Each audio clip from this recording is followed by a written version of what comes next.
Hi everyone, so thank you for having me. So first of all, I would like to thank Blockplay Expo for inviting me to share some of my insights. And the topic for today that I would like to share is really about how we can enter into the Web3 metaverse. So before we begin, let me just give you an introduction about myself. So previously, I was from the Web2 space, primarily focusing on growth marketing, basically end-to-end digital marketing. I was previously a head of growth for a fintech robo advisory before transiting on into Microsoft social media lead for Azure.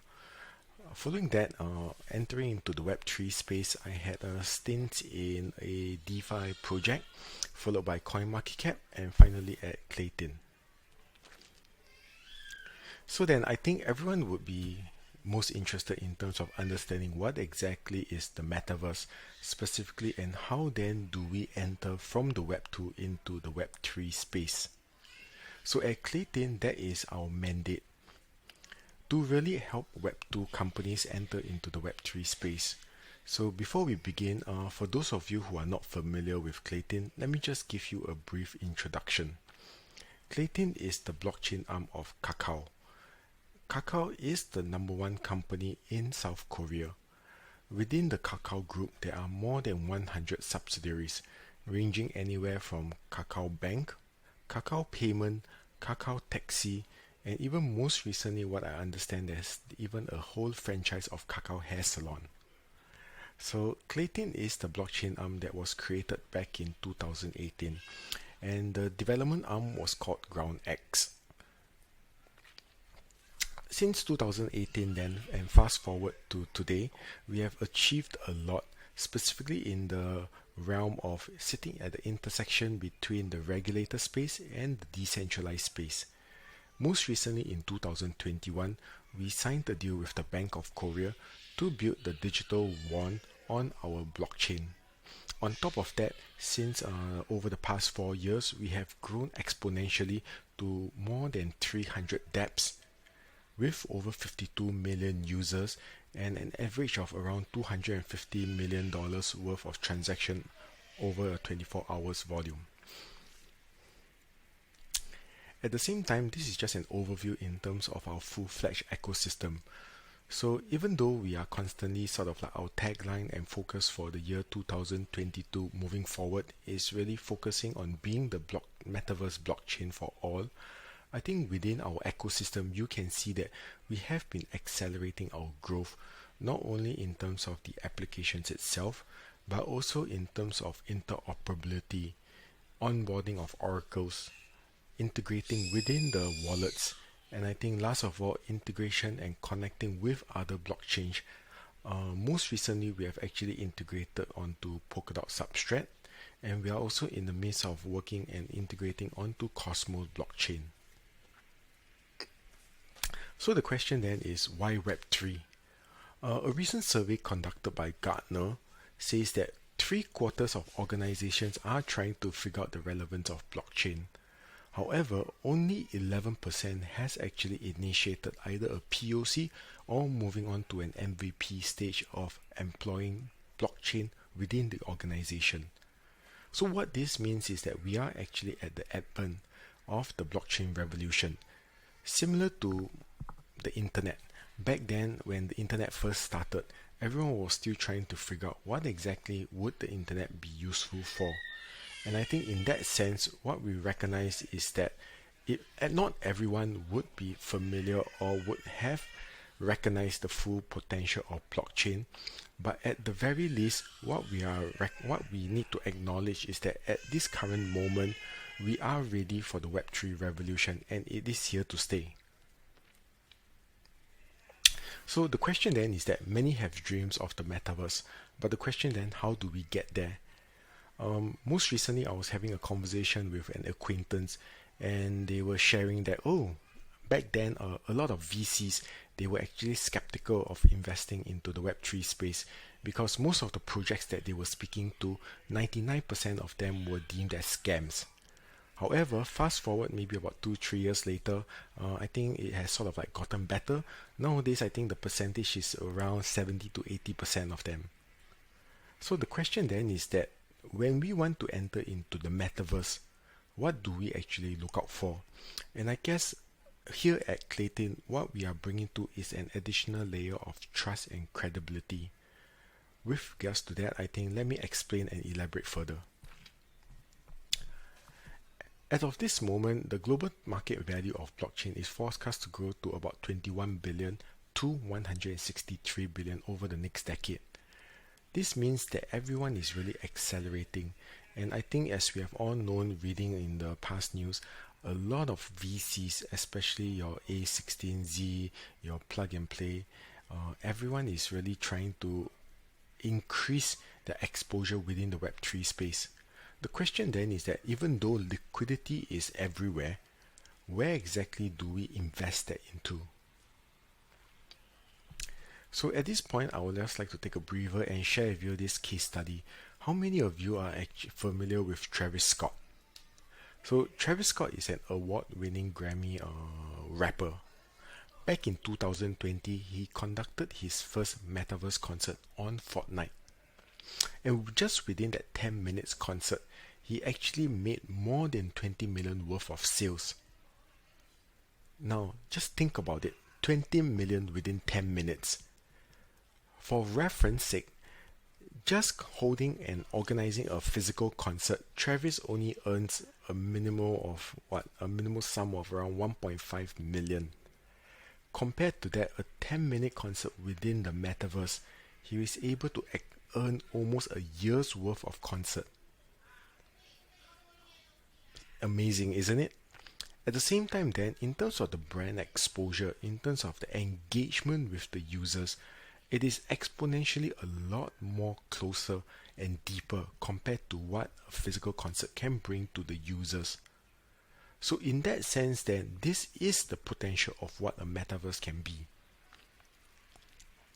So at the same time, for Klaytn, how we view the metaverse, or how do we enter into it, we view it as three main pillars. First of all, there will be the business partnerships. Second, it will be your ecosystem partnerships. And last of all, it will be the infrastructure partnerships. So first of all, I think for the business partnerships, we recognize that it is not one chain that will rule them all. Furthermore, to be able to have mass adoption of any technology, we recognize the fact that number one, we need regulation and government intervention. Second, we need mass adoption through institution adoption rate. So at Klaytn, most recently we have actually signed on with Plug and Play, one of the top 3 VCs and accelerator in the world, as their founding member within the blockchain vertical. And with that, we have access to more than 800 corporate partners, ranging from Singapore Airlines to Marriott to Adidas. And with that, just imagine the immense possibilities that this brings. Amazing, right? Next then is in terms of our ecosystem partnerships.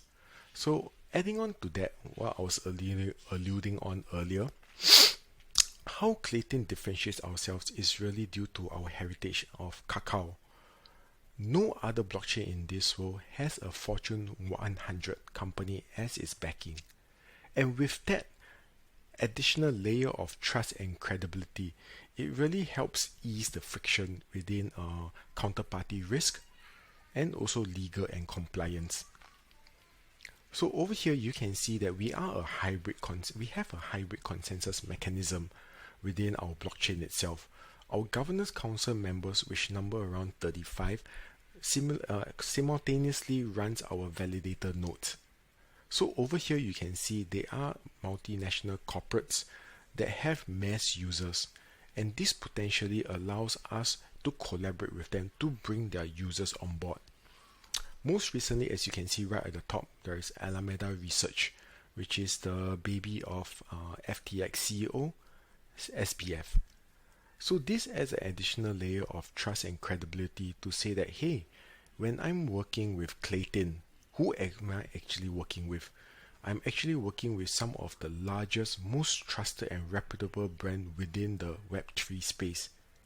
And this adds an additional layer of trust to ease the friction, to be able to allow users to come on board to say that, hey, dApps that are built on Klaytn I can trust.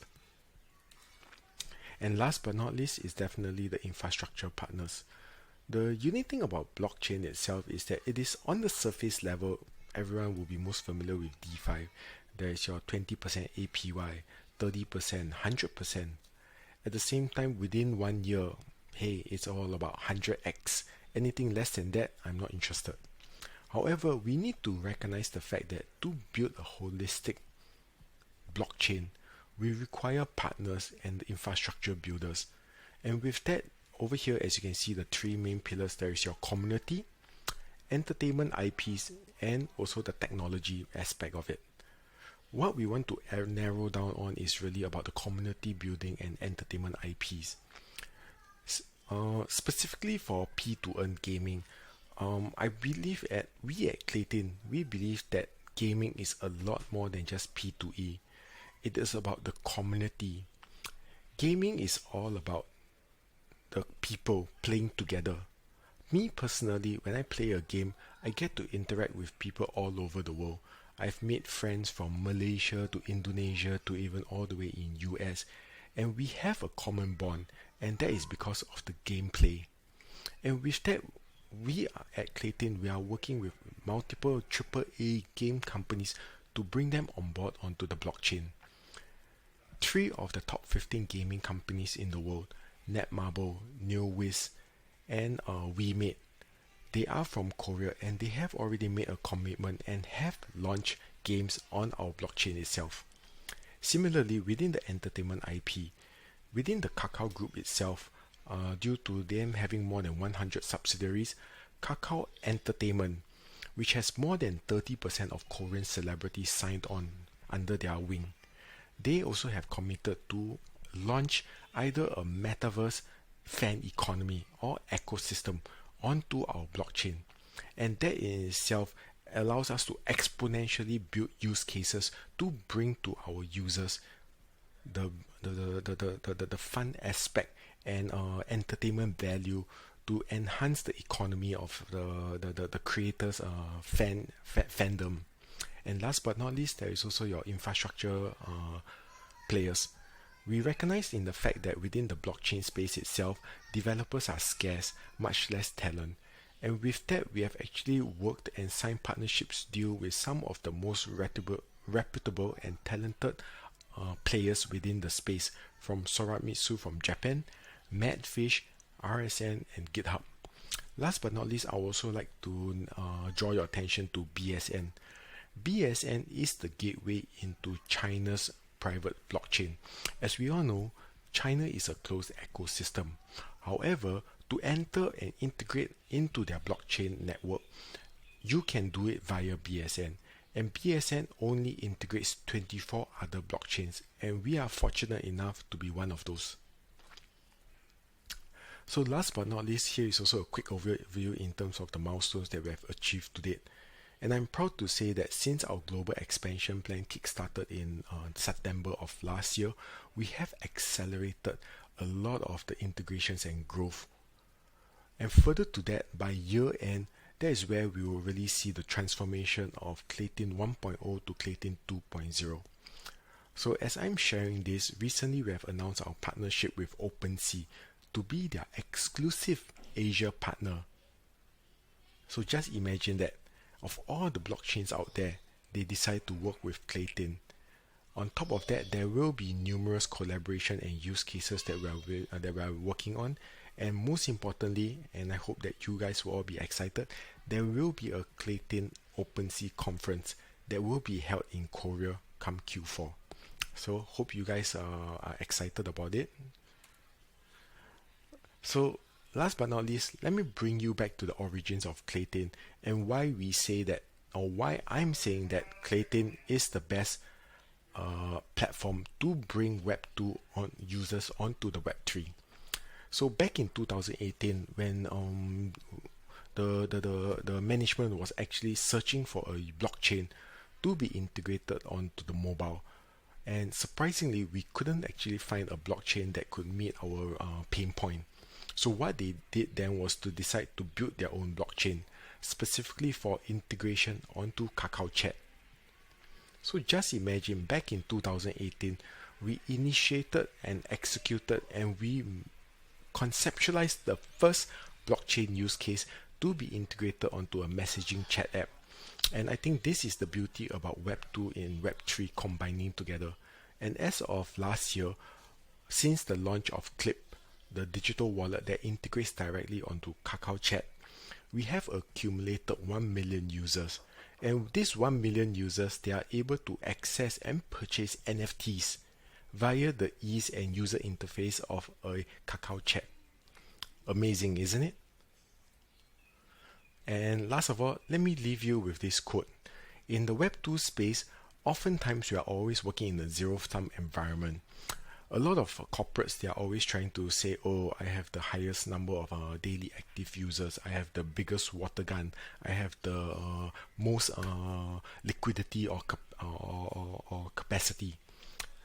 But in the Web3 space, like what I mentioned earlier, we do not see Klaytn as the one blockchain for all.